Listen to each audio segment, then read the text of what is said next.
Na-stress ako diba? Claudine. Anong gusto mo? Ako magsasalita, OG. Wala akong pakalang i-bash ako. Kuya, yung gawin tungkol sa panumpa natin? Ha? Kasi kung totoo naman, hindi ba? Wala naman sigurong magagalit. Sa side ni Bea, kuya. Eh, dun sa lalaki. Nakapila kami papasok ng parking ng Glorieta. Tapos biglang may 3 black na sasakyan sumingit.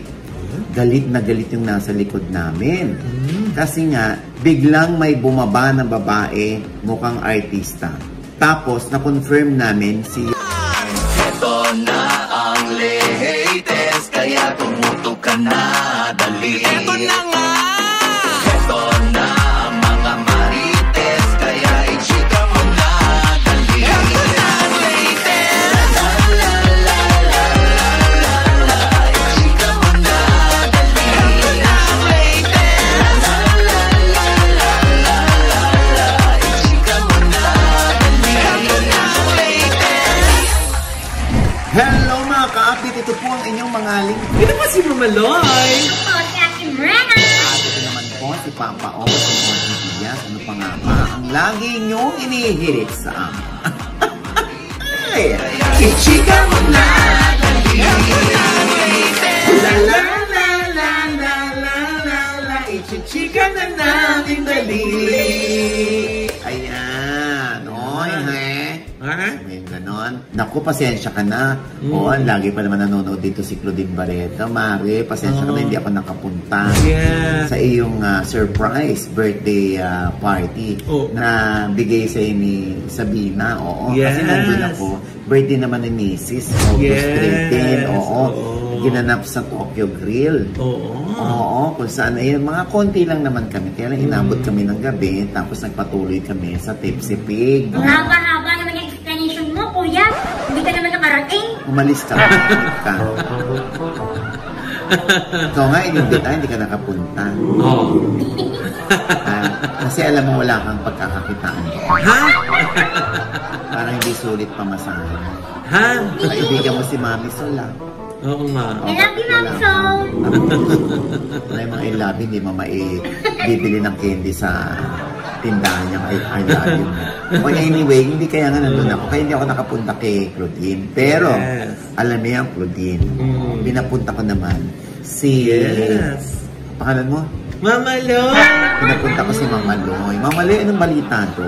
Ayun na nga, Nay. Di ba talaga na-surprise si Miss Claudine? Diba dahil nga, tapos na yung birthday niya. So sabi niya gano'n, nung dumating siya sa lugar, tataka siya, bakit siya nandun? Yun pala, ayun nga, pagbukas ng ilaw, pagbukas ng pinto, pagbukas ng ilaw, ando na yung mga close sa kanya. Talaga yung kanyang mga anak, kompleto, na pati mga friends niya nandun, mga friends ni Santino sa volleyball, nandun, doon nga lang doon pagsama-sama yung mga ibang team. Diba? Tapos, friend pala sila ni Gerald Santos. Dahil nagsama sila sa isang project, in Deception yata na movie. At binigyan siya ng American Bulldog. Wow! Ayan, ang saya-saya ni Miss Clau. At tinanong ko siya kung anong reaction niya sa party at kung anong kanyang birthday wish. Etong sabi niya, Wala ka bang clue na mayroong surprise sa'yo tonight? Wala, ano talaga. Ang alam ko lang talaga, meron akong birthday party nung isa sa mga ini-endorse ko. So, yun. Tapos, nung nakita ko na lang na white barn, kasi nasa phone ako, nung nag-stop, sabi ko, may feeling na ako na, ako kaya lang August na. Sabi ko, pero sobrang talagang na-surprise ako.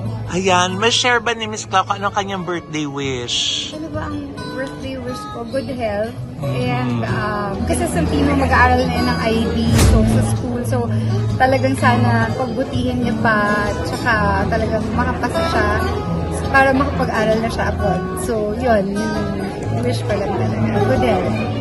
Yes. Thank you so much, Miss Clau. We love you. When I always watch you, alam niyo naman yan. Sobrang, hindi ko talaga pinapalagpas. Hindi ko talaga pinapalagpas yung show ninyo.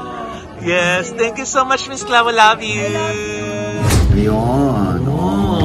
Nakakatuwa naman yung wish ni Claudine hindi para sa sarili niya. Yes. Para kay Santino. Diba? Diba? At saka ang gwapo ni Santino na Oo, kita ko nga, nakakaloka. Ang gwapo in person. Ang tangkad, ano? Kaso na talagang napakamahiyain yung bata. Oo. Ayaw ng spotlight. Oo. Pag binati mo naman siya, magsasmile siya sa ibabatikan. Pero talaga lang nasa isang sulok lang siya. Talagang introvert. Oo.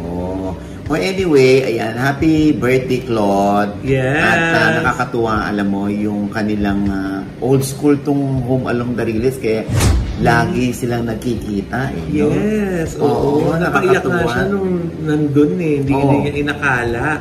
Kasi medyo late dumating. Pero kompleto, andun si Tita Nova Villa, si Gio Alvarez, si Boy Toquison, tsaka si Maybelline. At pinagsalita nga ako, Nay. So, nagsalita ako on your behalf. Sabi ko, laging kinukwento ni Nanay Ochi at sinasabi mo yan dito sa Showbiz Update. At napapanood naman yan ni Miss Claudine lagi. Na yung lagi mo sinasabi sa amin na si Claudine Barreto ay kakaibang kaibigan. Dahil talagang susugurin niya kung sino man yung mga umaapi sa mga kaibigan niya. Na-stress ako kay Claudine. Anong gusto mo? Ako magsasalita, Ochi. Wala akong pakialam i-bash ako. Diba? Kuya, yan ba yung tungkol sa panumpa natin? Ha? Oy, Anyway, and speaking of, siyempre, iba sinasabi, huwag nyo na ibalita yan, ganyan. Ay, hindi. Pag may balita naman, talagang binabalita namin. Hindi katulad nga nitong kay Bea Alonso. Siyempre, yun nga yung balita natin, Loy, na may nagmamahal na kay Bea at may minamahal na rin siya. At itatanong na rin natin dito na, siyempre, yun pa rin naman ang nababalita kay Bea. Kailan daw sila aamin ni Michael Needham, yung isang British na isa sa mga may-ari ng Umanota. Kasi doon ginanap yung Bash Bag launch ni Bea, di ba? Tapos itong nakaraang gala, Jamie, after the gala, diretso sila sa Umanota with some of her friends, si Bea. Siyempre, nagtatanong na yung ibang bisita doon kung kailan ba aamin? Yan ang tanong natin kay Nelson Canlas. Bakit kay Nelson Canlas na kasi alam ko siya lang nakakadirekta kay Bea. Pwedeng itanong ni Nelson yan, tapos kunin na lang natin sa 24 oras. Kasi kung totoo naman, hindi ba? Wala naman sigurong magagalit. Sa side ni Bea, kuya. Dun sa lalaki. Naku, yan na naman. Si Brenda na naman yung nasa likod natin. We've had enough. Tama na yung isang sumpaan lang. Hindi, pero yun nga, itatanong na rin natin, kasi gwapo tong si Michael Needham, na-meet ko na siya. In fairness, mabait naman tong si Michael Needham. Kaya lang nga, meron nakakarating sa amin, hindi naman namin alam kung true. Pwede na rin nila sagutin. Kung meron din bang ibang minamahal itong si Michael Needham, eto pinatatanong lang ng friend ko kung aware daw ba si Bea na may girlfriend daw itong si Michael Needham. Sabi ko, totoo ba yan? Akala ko si Bea yung, kumbaga, dinedate niya o kinikita ni Michael Needham. Kaya sabi sa akin, meron daw girlfriend. Girlfriend ba, kuya? Hindi ba? Alam mo, ano yung gusto mo sabihin? Girlfriend nga, kuya. Kalabot, ano naman. Basta wala namang libels dito sinasabi nito. Hindi. Siyempre bilang Marites, gusto nilang malaman yan. Pero ako naman gusto kong intindihin si Bea kung hindi pa siya umaamin. Una, baka nga wala pa sila doon para umamin. Pangalawa, baka ayaw na rin talaga ni Bea na makakaladkad pa yung personal niya buhay or yung kanyang love life. Kasi lalo lang nagugulo. Bakit kuya dinidiscuss pa natin? Ikaw dito. Sige, Hindi, kuya. Di ba kami alam kung ibang balita? Dito ka. Hindi, kuya. Tumutusok yung Nakakaloka. Naku. Anyway, kasi napakagwapo naman talaga nito si Michael. Meron pa nagchismis sa akin na, na-link din yun kay, Kailin Alcantara. Sabi ko, talaga? Totoo? Ako wala naman ako maisagot, kundi mga, totoo talaga? Oo. Importante pa rin marinig natin sa kanila. Oo. Gwapo naman kasi ni Michael, grabe. Ay, oo. Kahit nga ako noon, ang PR niya, talaga ma-i-inlove ka sa kanya. Mabait! Sobrang bait. Magiliw, yan yung word. Charming. Baka naman dating girlfriend yung, di ba? At wala naman siya talagang girlfriend. Naku, kailangan makausap talaga yun ni Nelson Canlas. Alam mo naman dito, di ba? Dinudukotin namin si Nelson Canlas. Di ba? O yun nga pala, no? Kasi meron tayong nakausap, no? At hindi naman natin hinuhusgahan dito yung isang actress, no? Kasi sinabi dito sa isinend sa atin, linggo ito. Ito ang sinabi, no? Nakapila kami papasok ng parking ng Glorieta. Tapos biglang may 3 black na sasakyang sumingit. Galit na galit yung nasa likod namin. Kasi nga, hindi pumila. Dumiretso doon sa may papasok na kuhaan ng card. So papasok to ng parking. Kumbaga parang marami nakapila, may sumingit. At ito nga yung 3 black na sasakyan. Tapos, dahil sumingit sila, nadamay na rin yung kabilang lane. Hindi sila makadiretso din. Dahil sumingitan eh. Tapos, yung second car, Land Cruiser. So, isa to sa 3 black car siguro. Hindi makapasok kasi tatama yung itaas ng car doon sa ceiling. Kasi di ba may bakal minsan yun? May height requirement. Biglang may bumaba na babae, mukhang artista. Tapos, na-confirm namin si Yasi Pressman. LOL. Ngayon, kasi baka sinisiraan lang si Yasi Pressman, ano? O kailangan i-diretso na natin dito. Yasi, kung nanonood ka man, o yung mga kaibigan ni Yasi, paki-timbrehan po si Yasi. Kung meron bang ganong insidenteng nangyari na kabilang siya dun sa 3 itim na sasakyan, bigla siyang bumaba, siguro ibig sabihin nito, sumingit daw yung kotse ni Yasi. Yun. Siguro sa iba, nakita artista. Kung 3 yan na magkakasama, back up yung 2. Yung isa nakasakay. Kaya lang since tatama yung bubong ng sasakyan doon sa pinaka-height requirement ng sasakyan. Kaya siguro bumaba na lang at yung driver na lang ang bahalang problema kung paano niya ipapasok yung kotse. Kung totoong si Yasi yun na, hindi naman kaya baka may event doon sa mall na kailangan na siya ba? May mall show, di ba? Minsan, nag-giveaway talaga tayo pag halimbawang meron ng mga artista na kailangan doon sa event sa mall, di ba? Siyempre, hindi naman natin alam, no? Kung si Yasi pagbabayang, sorry po, nagmamadali lang po ako. Kung gumanon si Yasi. Or baka dire-diretso si Yasi. Kaya, nairita siguro yung mga nasa likod na sasakyan. Di ba? Siyempre, kung ang ikakatwiran ay baka may event na pupuntahan si Yasi or manonood ng sine, malapit na yung screening time, di ba? Nagmamadali siya. Siyempre, kakatwiranan din ng mga nag-aabang ng turn nila doon sa parking, hindi lang naman ikaw ang pupunta ng mall, kami rin. Oo, pumila kami ng maayos dito. Bakit hindi kayo sa likod namin pumila? Or doon talaga sa pinakadulo, kung nahuli kayo? Bakit kailangan sumingit? Yun ang sinasabi sa akin. Oo. Pero syempre, hindi naman parang husgahan natin si Yasi, kung si Yasi man yun, ano? At may mga kasama siya. Kuya, sino yung kasama ni Yasi?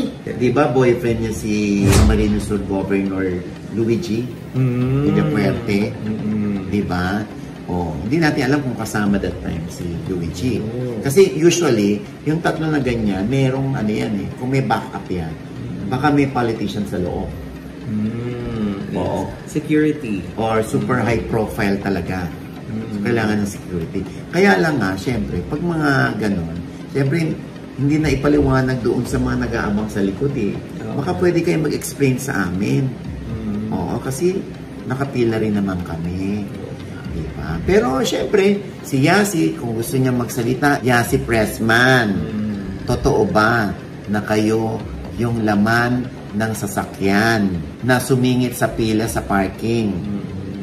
Ayan. Si Yasin ang bahalang sumagot dyan. At hindi para tayo yung mag-conclude dito na yung kanilang nirereklamo valid or totoo. Depende kay Yasin kung aaminin niya ito. Magbabalik po ang dabas. Oo nga pala, OGT Showbiz Update. Diba? Oo. O anyway, kami po ay nagtungo naman sa wake ng movie icon. Yes. Na si Mother Lily. Ayan. Sa mga Gen Z na hindi gaano kilala si Mother Lily, ay kilalang kilala po ng mga boomers, ng Gen X at ng millennials, si Mother Lily Monteverde. Siya po at ang kanyang Regal Films ang nagpasikat ng mga artista nung araw, katulad si Gabby Concepcion, William Martinez, Albert Martinez, Snooki Serna, Maricel Soriano, Dina Bonnevie, ayan. The Regal Babies. The Regal Babies, oo. Kila Rufa Gutierrez. Correct. Diba? Aiko Melendez. Yeah. Carmina Villaruel. Yeah. So, at merong more than 1,000 movies na po ang naiproduce ng Regal Films. Mula nang itinatag ito noong 1970 pero 1962 ang nakalagay sa Google.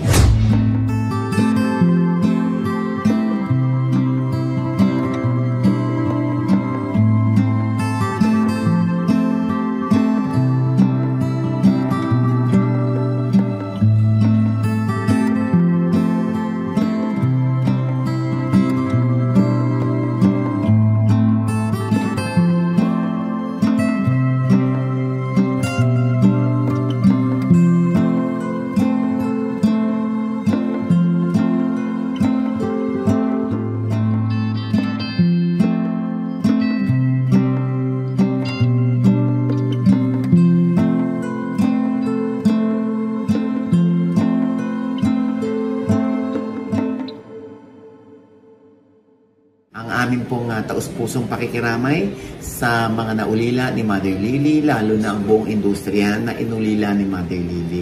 At ako rin ay galing din ng Regal. Oo, karamihan ng pelikula ko Regal Films.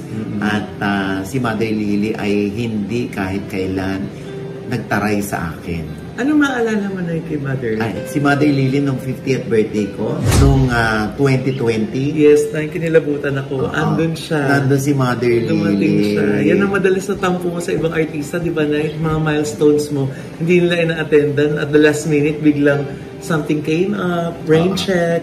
Pero si Mother Lily, mag-isa lang siya noon. Correct. Mag-isa siya, dumating siya ng birthday mo. Tama. Ako naman na hindi ko makakalimutan kay Mother Lily, pag nandun kami sa Valencia, pag doon ang production meeting, kasi yung ibang mga pelikula rin po na nagawa ko, ako po yung nag-costume design sa pelikula ng Regal. Lagi ko hindi makakalimutan sa kanya yung nagtutugtog siya ng piano. At saka yung nag-exercise ang ganyan. Kasi lagi yung sinasabi, kailangan nag-circulate ang blood. Ganon. Lagi yan. Nandun lang siya sa garden, nag-stretching. Tapos papasok sa loob, tutugtog ng piano.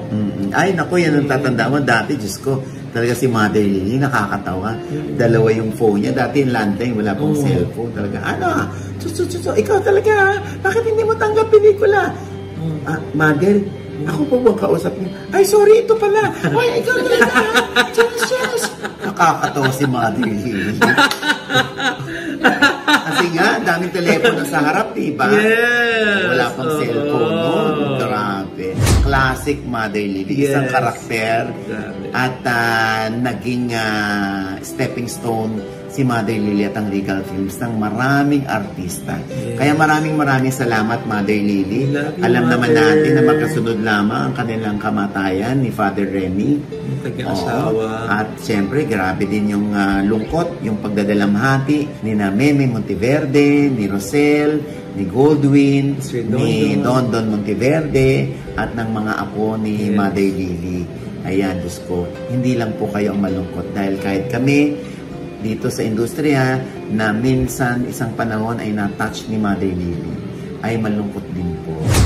Ang amin pong taus-pusong pakikiramay at one in a million, one of a kind lang ang isang Mother Lily Monteverde.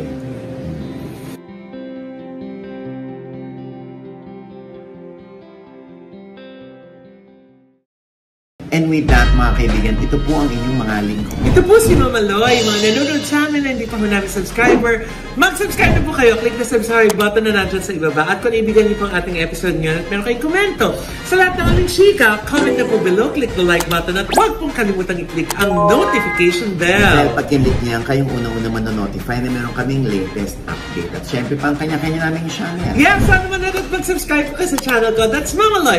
M-A-N-A-L-O-I. Naku, meron po tayong bagong vlog dyan, kaya panoorin niyo po.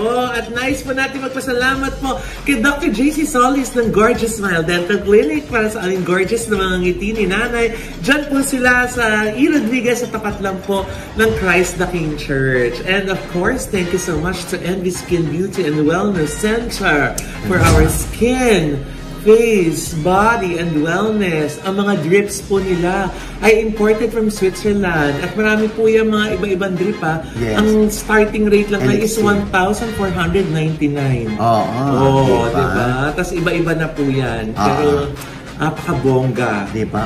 Tinan mo nawala na yung aking pigmentation. Yes. At saka dahil talaga ang dami ko mga friends na mga hindi ko nakikita na matagal. Pag nakikita nila ako in person, sabi nila, ang pumuti ka talaga. Pumuti ka. Alam mo, parang anak ka ba ni Casper? Ha? Grabing puti naman yun. Sabi ng gano'n. Pag-ghost na. Diba? Dahil po yan sa mga envy drips. Yes, Mrena. Hello mga ka-update! Follow naman po ng aking FB page. Ating Mrena po, M-R-E-N-A. And kuya, thank you kay Doc LJ Libatike of Smile Creation. Plug ka ng plug, hindi ka lang pupunta. Pumunta ka kasi. Bakit? Natatakot siya. Doc LJ, see you soon. Ayan. Diba? Siyempre pa ang aking panayan pa rin kay Aaron Cruz, ang isang modelo, actor na nakulong for 5 years. Nang wala palang kasalanan, nakakaloka. Sa OGDS Inspires po yan sa Iwan KFC na rin po, ha? Yung Tokyo Grill pala. Siyempre yan ay pag-aari ni Ma'am Shi Wilbert Tolentino. Yeah. Yun yung may Japanese tsaka Korean samgyup. Nako. And thank you Ma'am Shi Wilbert ng Ahon Mahirap Foundation. Thank you Ma'am Shi, I love you. Thank you. Excited ako matikman yan, Nay. At ito pa nga, Loy. Maraming salamat sa RCC Staffing Solution USA. Yes. Ayan, Sir Romer Gutierrez Haso. Para sa mga teachers. Yes, sa mga teachers na ririto sa Pilipinas. At least meron kayong 2 years experience sa pagtuturo. At gusto nyo mag-abroad, gusto nyo maniran sa US of A, sa Alaska, sa New York, sa Dallas, Texas. Ayan ako. RCC Staffing Solution USA, i-PM nyo po yan, Yes. Ayan, syempre may mga requirements sila dyan, na kailangan masunod. At yung Just Corp, Manpower na, di ba? Yung ibang field naman yun. Yes, iba po mga field. Tingnan nyo lang po yung mga job opportunities, mga job opening para po makapag-apply po. Correct. At syempre, binabati natin mga kaibigan natin sa US of A. Yes! Ayan, syempre si Lani and Alvin Layugan. Yeah. Hi, Lani Rivera. At syempre, Hello, Tita Marian Opeña, Tito Vic Opeña ng Corona, California. Yes, at syempre si Mean, Beverly, at saka si Tita Pai Magalona. Ayan, hello po.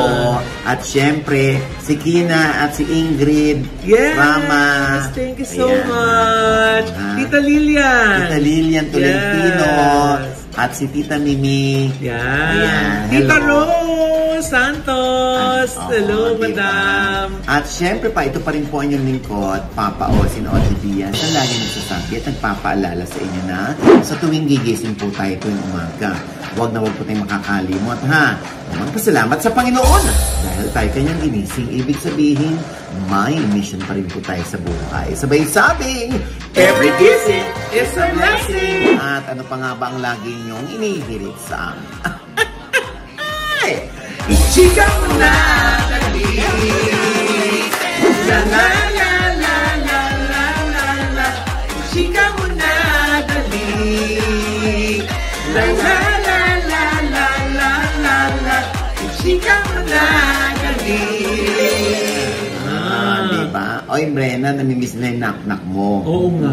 Dahil sila namimiss nila, kami hindi. Huwag ka na mag-knock-knock. Yun. Hindi na ba? Kasi may sugat siya. Yun na nagnanak na. Pakita Pakita mo yung sugat mo. Ano nangyari? Pakita mo, alam, ito nagkasugat siya sa daliri. Oo. Okay, tapos, hindi. Ba't ka ba nagkasugat? Sinundot ka pala. Ay!